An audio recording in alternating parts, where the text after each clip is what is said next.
आने वाली 3 नवंबर दिन वीरवार 11 बजे सरकारी स्कूल में ग्राम सभा की बैठक होगी। सभी लोग लगाइयों को जरूर आना है। जिस भाई की समस्या हो अपनी समस्या ग्राम सभा में रख सकता है। सुनो सुनो सुनो।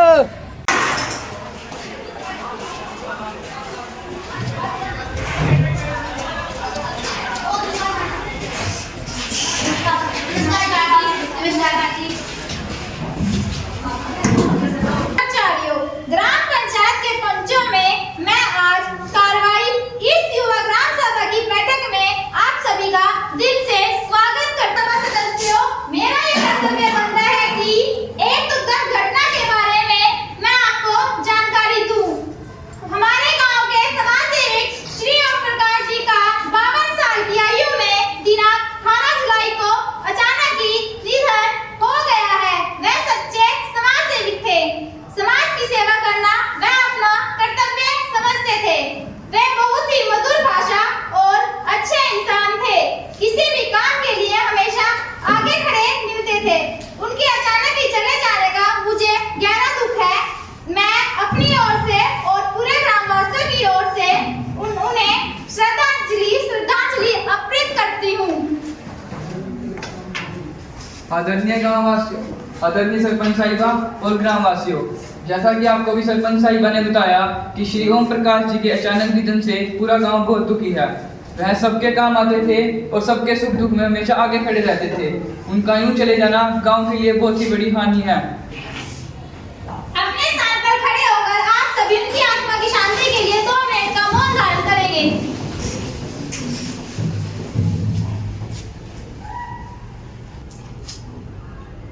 ओम शांति ओम। जी शोक संदेश को पहले प्रकार को भेज दिया जाए। जी सरपंच साहिब को भेज दिया जाएगा। बैठक में आप सभी का दिल से स्वागत करती हूँ और आज की कार्रवाई शुरू करने की घोषणा करती हूँ। सबसे पहले मैं आज आप सभी को आए हुए मेहमानों और अधिकारियों से परिचय करवाना चाहूंगी। जैसे कि बैंक मैनेजर नदीम, सभी ग्रामवासियों को मेरा नमस्कार। स्कूल अध्यापक ईरान, नमस्कार। स्वास्थ्य विभाग से डॉक्टर सिमरन, थानेदार साहब साबिर, सभी ग्रामवासियों को मेरा नमस्कार। आज की युवा ग्राम सभा की कार्रवाई का अगला बंदी है कि पिछले ग्राम सभा की बैठक जो कि 15 अक्टूबर 2023 को हुई थी, उसी कार्रवाई जानकारी देना पंच जी सरपंच साहिबा, आदरणीय ग्रामवासियों, पिछली ग्राम सभा की मीटिंग में जो महत्वपूर्ण मुद्दे आए थे मैं उन्हें सरपंच साहिबा की अनुमति से उन्हें पढ़कर सुनाना चाहता हूँ। सरकारी स्कूल के गेट के पास बरसात के दिनों में पानी खड़ा हो जाता था, जिसके कारण स्कूल के बच्चों का आना मुश्किल हो जाता था। अतः पानी निकासी का प्रबंध करके उसको पक्का करने की मांग रखी गई थी। स्कूल के पूर्व दिशा में जो गली जाती है कच्ची थी, उसे पक्का करने की मांग रखी गई थी। शमशान घाट तक का रास्ता पक्का करने तथा शमशान घाट में रोड बनवाने की मांग रखी गई थी। आंगनबाड़ी के भवन का निर्माण करवाने तथा उसकी मांग रखी गई थी। सरकारी स्कूल से दूर आने वाली लड़कियों को साइकिल देने की व्यवस्था तथा उनका प्रस्ताव आया था। कॉलेज में पढ़ने वाले बच्चों के लिए रोडवेज की बस का प्रबंध करके उसे मांग रखी गई थी। विद्यालय में बच्चों का दाखिला बढ़ाने तथा उनकी हाजिरी बढ़ाने का विचार आया था। धन्यवाद साहब। पिछले ग्राम सभा की बैठक में जो 7 मुख्य मुद्दे आए थे, उनकी जानकारी आप सभी को पंच मनीष ने दे दी है। इसी मुद्दों पर ग्राम पंचायत ने जो कार्रवाई की है, उसके बारे में पंच मानसी आपको सूचना देगी। बताइए पंच साहिबा। आदरणीय सरपंच साहिबा और यहाँ मौजूद सभी ग्रामवासियों, पिछली ग्राम बैठक में जो मुद्दे उठाए गए थे, उनमें से पहला मुद्दा स्कूल के गेट के पास पानी की निकासी का प्रबंध करना था। इस बारे में मैं आपको बताना चाहूँगी कि पानी की निकासी का प्रबंध करके उसे पक्का कर दिया है। आज आप सभी ग्राम सभा की बैठक में भाग लेने के लिए आए, तो आपने भी देख लिया होगा। दूसरा मुद्दा स्कूल की पूर्व दिशा में गली को पक्का करना था, उसे भी पक्का कर दिया है। तीसरा शमशान घाट का रास्ता पक्का कर दिया है और शेड का कार्य भी पूरा हो चुका है। आंगनबाड़ी भवन का निर्माण कार्य पूरा होने वाला है। पांचवा मुद्दा गांव के सरकारी स्कूल में दूर से पढ़ने आने वाली लड़कियों को साइकिल दिलवाने का था। ऐसी सभी लड़कियों को CSR योजना के तहत साइकिल दिलवा दी गई है।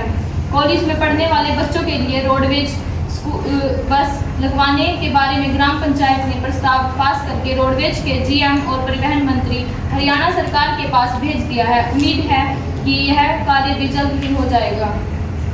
जहां तक सरकारी स्कूल में बच्चों के दाखिले का मुद्दा है, तो पिछले साल के मुकाबले इस बार लगभग 50 से ज़्यादा अधिक दाखिले हुए हैं। बच्चों के माता पिता को समझाने पर बच्चों की हाजिरी भी बढ़ी है। यह सही है कि अभी भी सभी बच्चे स्कूल नहीं आते। इसे सुधारने के लिए इस बार और ज़्यादा कोशिश करेंगे। बोलो ताऊ जी। मेरे मकान की दूसरी किस्त का क्या रहा? मैंने अपनी कच्ची पक्की झोपड़ी भी तोड़ दी और मैंने दीवारें खड़ी कर दी। मैंने अभी लेंटर पाना। अच्छा जी। हाँ ताऊ जी, आपका काम जल्दी हो जाएगा। की करो देगा पंच साहब, 2 साल हो गए। कितना गरम ना हो ताऊ जी। गरम होने की बात है सरपंच साहिबा। तो सरकारी काम है, टाइम तो लगा ना ताऊ जी। अब हम तो बोल ही सका, काम तो सरकार ने करना ना, और हम कोशिश करेंगे कि अगले महीने तक सारा काम हो जाए। सरपंच साहिबा जी मेरा काम जरूरी कर दो। कोई नहीं जी ताऊ जी, हो जाएगा सारा काम। आदरणीय ग्रामवासियों, आज की कार्रवाई का अगला वर्ग पिछले वर्ष की आमदनी और खर्चे का ब्यौरा देना है। अब हमें सचिव साहब बताएंगे कि पिछले वर्ष कितनी आमदनी हुई और कितना खर्च हुआ। बताइए सचिव जी। सरपंच साहिबा, ग्राम सभा की आय व्यय बैठक में सभी अधिकारी, कर्मचारी व ग्रामवासियों को मेरा नमस्कार। सरपंच साहिबा, पिछले साल की अगर हम आमदनी की बात करें तो पिछले साल ग्राम पंचायत की जमीन को ठेके पर देने से 16 लाख रुपए प्राप्त हुए। तालाब को मछली पालन से 5 लाख रुपए। पंचायत की जो दुकानें हैं हमको किराए के रूप में 2 लाख रुपए। जी साहब ने आमदनी और खर्चे का जो ब्यौरा दिया उससे सभी गांववासी सहमत है। उसका अभी पर सारे काम ईमानदारी जोड़ चाहिए। कोई नहीं चाचा जी, सारे काम ईमानदारी से होंगे। हाँ जी।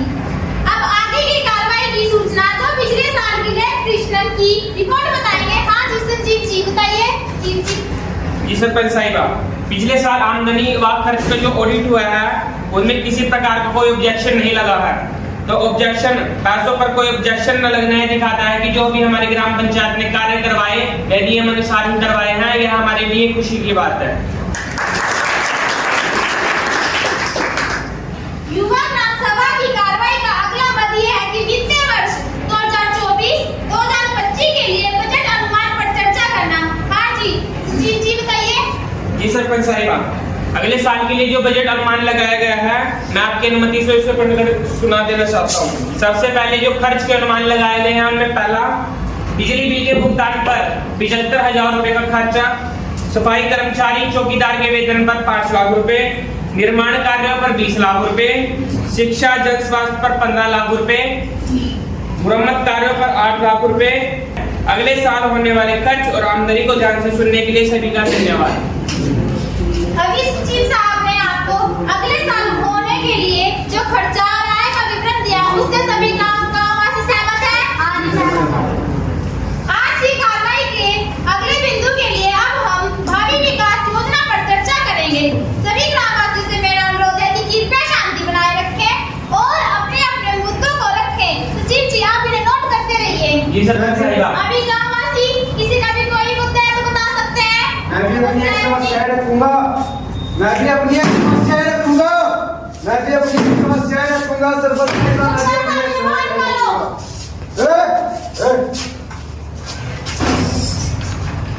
नमस्कार सरपंच साहिबा, जैसा आपने अभी देखा है हमारे गांव में नशा बहुत बढ़ चुका है। इसका मेन कारण यह है कि हमारे गांव के पास जो ठेका है उसके कारण हमें बहुत ज्यादा नुकसान है और गांव वालों को भी इस चीज का बहुत बड़ा नुकसान है। कृपया करके इस पर कुछ कार्रवाई की जाए। हम सब मिलकर इस प्रस्ताव को पास करेंगे और ये गांव से बाहर गया गांव के बाहर जो ठेका उसको उठवाया जाए। ठीक है जी। धन्यवाद सरपंच साहिबा। धन्यवाद जी। राम सरपंच साहिबा जी, राम जी, राम। मैं आपसे कहना चाहता हूँ कि गांव के जो पाल का काम कई साल से अधूरा पड़ा है, कृपया करके उसे पूरा करने की कोशिश करें। ठीक है जी, जान करेंगे। राम जी। सरपंच साहिबा, मैं आपका ध्यान गांव की साफ सफाई की ओर ले जाना चाहता हूँ। जैसे कि दूसरे गांव में डस्टबिन रखवाए गए हैं साफ सफाई के लिए, वैसे ही हमारे गांव में भी साफ सफाई के लिए डस्टबिन रखवाए जाएंगे। आज हमारे बीच कृषि विभाग के एडीओ मैम आई हुई है, वो आपको अपनी बात रखेगी। सरपंच साहिबा, आजकल हमारे यहाँ पर्यावरण प्रदूषण की समस्या बहुत बढ़ती जा रही है। उसके बहुत से कारण हो सकते हैं, परंतु आजकल एक मुख्य कारण चर्चा में वो है पराली जलाने का। पराली जलाने से प्रदूषण तो पर्यावरण तो प्रदूषित हो ही रहा है, जिससे मानव स्वास्थ्य पर भी बुरा असर पड़ रहा है।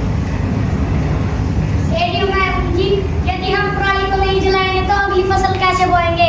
मेरे भाई, अगर पराली खेत में जलाई तो 5,000 से 30,000 तक का जुर्माना सरकार के द्वारा लगाया जाएगा। इससे बेहतर ये होगा कि आप अपनी पराली सरकार को बेच दें। अरे वाह, आम गुठलियों के दाम हमें तो पता भी नहीं था हमारी पराली बिक जाएगी। अब हमारी पराली बिकेगी और फसल भी बिकेगी। धन्यवाद रेडियो मैम। हमारे बीच स्कूल के प्रिंसिपल भी बैठे हुए हैं। मैं उनसे भी निवेदन करूंगी कि वह अपनी बात रखें। धन्यवाद सभी ग्रामीणों को, मेरा धन्यवाद।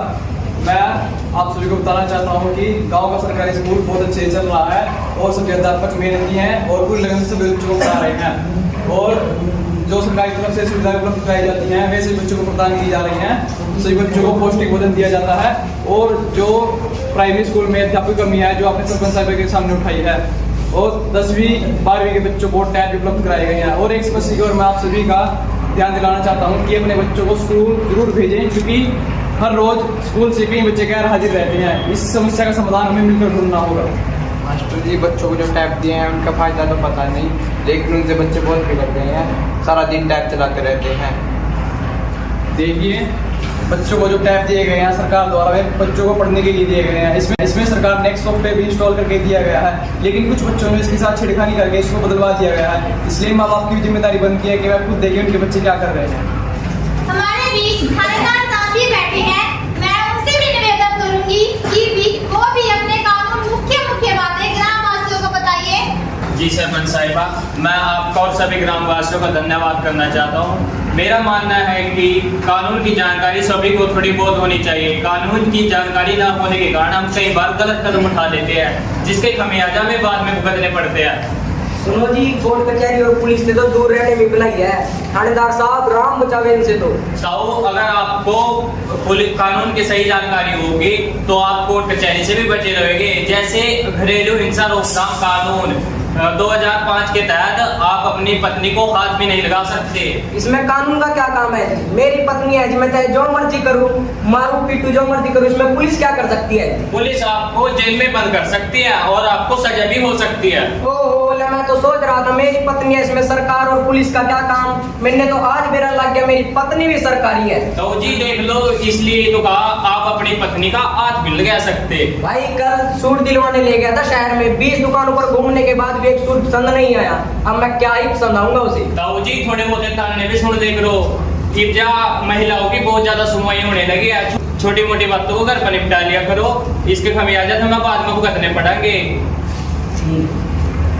धन्यवाद थानेदार साहब। अब हमारे बीच बैंक मैनेजर भी बैठे हुए हैं। मैं उनसे भी निवेदन करती हूँ कि वो अपनी बात रखें। मैं सभी ग्रामवासियों को कहना चाहता हूँ कि अपने खाते बैंक में खुलवाएं, ताकि समय समय पर सरकार की तरफ से जो राशि मिलते हैं वो आपके खाते में जल्द से जल्द आपको प्राप्त हो सके। धन्यवाद। धन्यवाद बैंक मैनेजर जी। आज की ग्राम सभा की बैठक में महत्वपूर्ण बिंदु रजिस्टर पर लिख दिया गया है। सभी ग्रामवासी इसे पढ़ें और इस पर साइन जरूर कर दें। अब मैं आज की बैठक को समाप्त करने की घोषणा करती हूँ। आप सभी का धन्यवाद।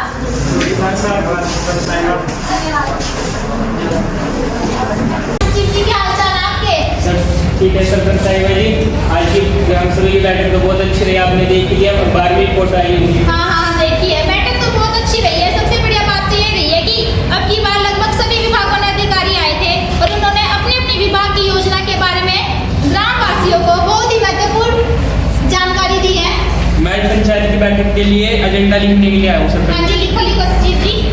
चौकीदार साहब, ये लोग ग्राम पंचायत की मीटिंग के एजेंडा सभी पंचों को देकर इस पर साइन जरूर करवा लेना और बता देना कि आज 23 तारीख को 11 बजे पंचायत के मीटिंग।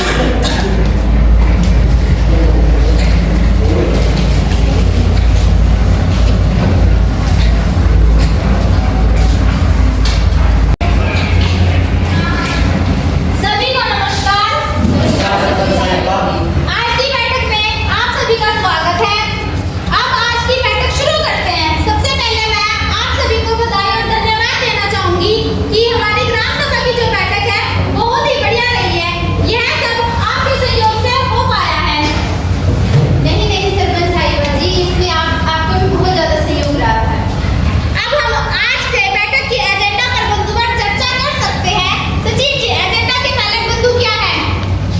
सरपंच साहिबा, गांव की तालाब की खुदाई करवाना, गाद निकलवाना तथा तालाब में मिट्टी भरकर जमीन को स्कूल खेलने के लिए देना। सबसे पहले हम इस बिंदु पर विचार करेंगे। अगर यह काम रखना तो वाटर हाइड्रेटिक के साथ साथ लगा दिया जाए ताकि तालाब ओवरफ्लो भी ना हो, पानी जमीन के अंदर चला जाए। तालाब के चारों ओर पेड़ पौधे भी लगाए जा सकते हैं सरपंच साहिबा। इससे तालाब घूमने फिरने के लिए पार्क में उपयोग किया जा सकता है। धन्यवाद। हाँ जी सरपंच साहिबा जी, ये बिल्कुल सही कह रहे हैं। इससे तालाब भी साफ हो जाएगा और बच्चों के खेलने के लिए मैदान भी मिल जाएगा। क्या इस काम से सभी सहमत हैं? जी सरपंच साहिबा। हाँ जी सरपंच साहिबा जी, थोड़ा सा मेरी बात होगी। हमारे गांव में जी आसपास के गांव में जल शक्ति कार्यक्रम के तहत जल का नवीनीकरण हो रहा है जी। तो हमारे गांव में भी कुछ सुविधा उपलब्ध करवाया दो। सचिव जी, इसके बारे में मार्गदर्शन कीजिए। जी सरपंच साहिब अपन ठीक कह रहे हैं, मैं आपको पूरी जानकारी लेकर इसका अनुमान बनवा कर देता हूँ। ठीक है, मैं DPO साहब से मिलकर इसके बारे में पूरी जानकारी लेती हूँ। क्या ये काम करवाने के लिए आप सब सहमत हैं? जी सरपंच साहिबा। सचिव जी, कार्रवाई रजिस्टर पर प्रस्ताव लिख दिया जाए। अब तक जब तक नहीं आती है तब तक आप सभी पंच प्रस्ताव तो कर लें, पक्ष में अथवा विपक्ष में साइन कर लें।